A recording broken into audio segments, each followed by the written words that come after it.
ایسے سر اس کے اگلا سوال ہے کہ کیا تمام جو شیعہ ہیں وہ صحائے ستہ کو مانتے ہیں؟ دیکھیں ہمارے بھائی جو ہے شہنشاہ صاحب، ان کی کچھ مجبوریاں ہیں، وہ بعض باتیں کھل کے شاید نہیں کہہ سکتے، اور بات یہ ہوتا ہے کہ ان کا کام بھی نہیں ہے نا، ان کو ہمارے جو اسپیچ دینے والے لوگ ہیں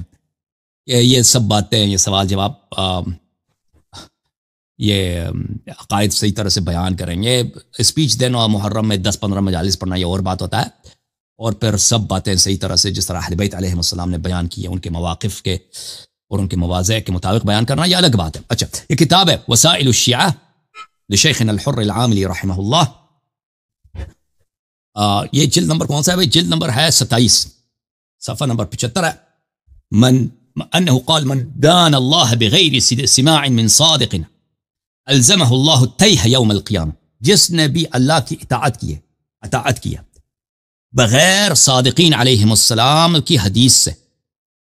تو وہ قیامت کے دن گمراہوں میں محشور ہوگا۔ یہ ایک حدیث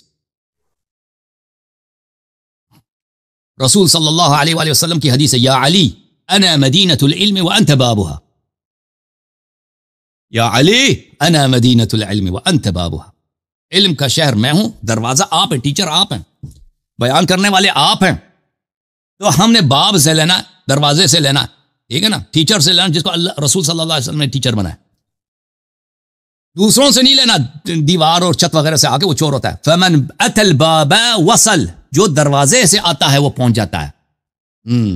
یا علی انت بابی الذی اوتی منہ وانا باب اللہ، یا علی آپ میرے دروازے ہیں، کوئی اس راستے سے آ جائے تو مجھ تک پہنچ جاتا ہے، اور میں اللہ کا راستہ ہوں، جو مجھ تک پہنچ جاتا ہے میں اس کو اللہ تک پہنچاتا ہوں۔ فمن اتانی من سواک لم یصل الی، جو آپ کے علاوہ کسی اور طریق سے آنا چاہتا ہے وہ کبھی مجھ تک نہیں پہنچ سکتا۔ ومن اتی اللہ من سوایا لم یصل الی اللہ، اور جو میرے طریق کے علاوہ کسی اور سے اللہ سے پہنچنا چاہتا ہے وہ کبھی اللہ تک نہیں پہنچے گا۔ پھر امام جعفر صادق علیہ السلام کا فرمان ہے، امام محمد باقر علیہ السلام، کل ما لم یخرج من هذا البیت فهو باطل، جو بھی حدیث آپ کو ملے جو اہل بیت علیہ السلام کی درگاہ اقدس سے نہیں آیا ہے وہ باطل ہے۔ یہ کتاب اختیار معرفت الرجال لشیخنا الکشی رحمہ اللہ، یہاں پر یہ حدیث ملاحظہ کریں ہمارے آقا امام کاظم علیہ السلام سے، لا تأخذن معالم دینک من غیر شیعتنا فإنك ان تعدیتهم اخذت دینک عن الخائنین، کبھی دین کے کسی بھی حصے کو، چاہے وہ عقائد میں ہو، حلال و حرام میں، اخلاق میں، کسی بھی امور میں ہو، غیر شیعہ سے آپ نے نہیں لینا۔ جو شیعہ روات ہیں، شیعہ محدثین ہیں، ان سے لینا آپ نے، اگر ان کے علاوہ کسی اور سے لے لیا تو آپ نے خائنین سے، غداروں سے آپ نے دین لیا۔ الذین خانوا اللہ ورسولہ صلی اللہ علیہ وآلہ، جنہوں نے اللہ سے غداری کی، رسول صلی اللہ علیہ وسلم سے غداری کی، وخانوا اماناتہم، جنہوں نے امانتوں سے خیانت کیا، انہم اعتمنوا علی کتاب اللہ عز وجل فحرفوه وبدلوه فعلیہم لعنۃ اللہ ولعنۃ رسولہ ولعنۃ ملائکتہ ولعنۃ آبائی الکرام البررہ صلی اللہ علیہم اجمعین۔ اللہ تعالیٰ نے ان کو قرآن امانت میں دیا تھا، انہوں نے قرآن کی تحریف کی اور قرآن کو بدل دیا، ان پہ اللہ کی لعنت ہو، رسول کی لعنت ہو، ملائکہ کی لعنت ہو، اور میرے آبا کی لعنت ہو، اور ان پر میری لعنت ہو اور میرے شیعوں کی لعنت ہو قیامت تک۔ تو میرے محترم ناظرین، جماعت مخالفین کے کتب میں جو حدیث آپ کو ملے جو موافق ہو اہل بیت علیہ السلام کے کلام سے وہ صحیح ہے، باقی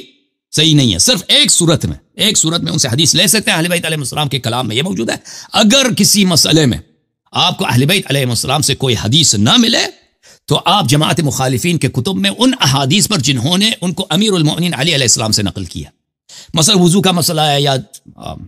طلاق کا مسئلہ ہے، یا فرض کریں خرید و فروخت کا کوئی مسئلہ ہے، جو اس میں آپ کو شیعہ حدیث نہیں، اہل بیت علیہ السلام کی کوئی حدیث نہیں ملتی، تو آپ ان کے کتب میں وہ حدیث اگر وہ امام علی علیہ السلام سے نقل کریں اس پہ آپ عمل کر سکتے ہیں، یہ اہل بیت علیہ السلام کا فرمان ہے، اور کسی طرح ان کے سے حدیث لینا جائز نہیں ہے۔ جی سر، ٹھیک ہو گیا آپ نے